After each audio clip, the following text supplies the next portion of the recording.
Rare earth prices spiked overnight, but why?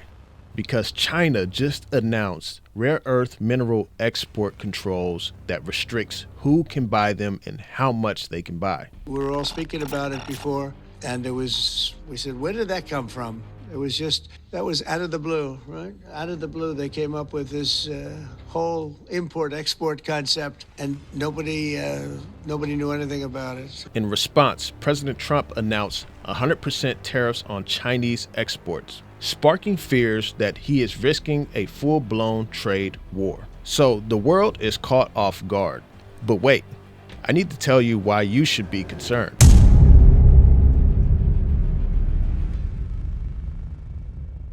Without access to these rare earth minerals, none of the things that we use on a day-to-day basis would work, including the video that you are watching now. Everything goes dark.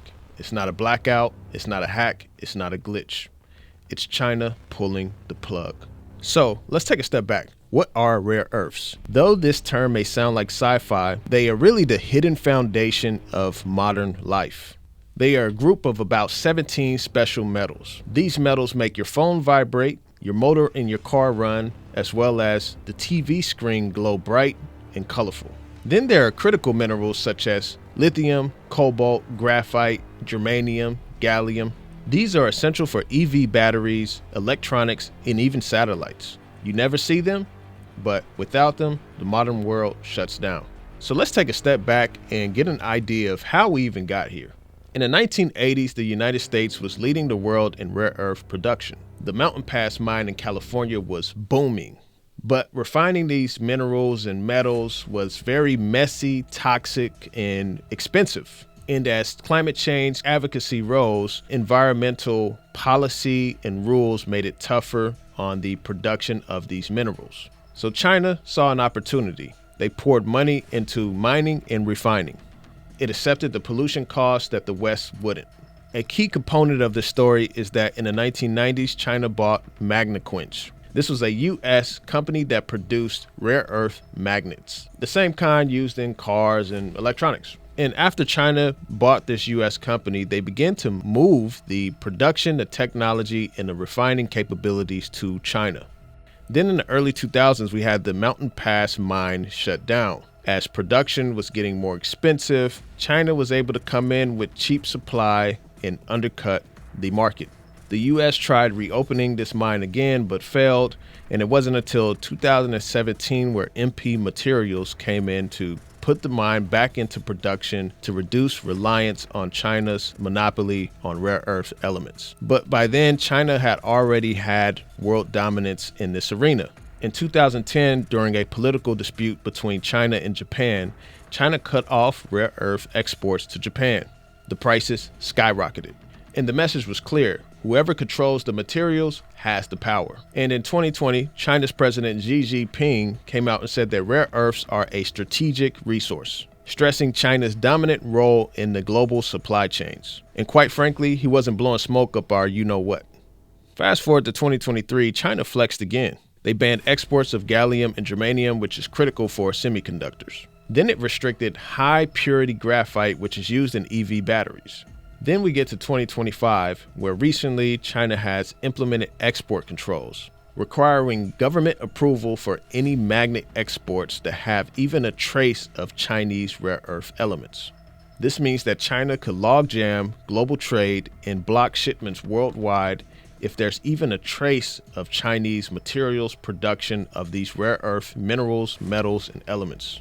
It's fair to say that the West assumed that these resources would always be available. However, China has the leverage. They produce 85 to 90% of these rare earth elements that power the modern world. So China proved that assumption to be wrong. Now let's really dive more into the impact and the implications of these export controls. Military and defense. Modern defense runs on rare earths. Missiles, fighter jets, drones, they all rely on these magnets for guidance and control. Radar and sonar systems use rare earth alloys. Night vision goggles and targeted lasers use rare earth elements. Even the chips inside military electronics use germanium and gallium.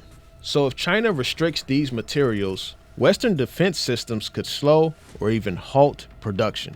And China doesn't just mine, they refine these materials. So even if they are mined in countries like Canada, Australia, or the United States, after these materials are dug out of the ground, most must be sent to China to be processed. So when you buy an electric vehicle and you're feeling good about your new Tesla, you're driving, you're feeling fine, there's a good chance that the heart of the Tesla, its battery, was built on Chinese refining. Let's also look at phones and other consumer electronics like we are utilizing right now.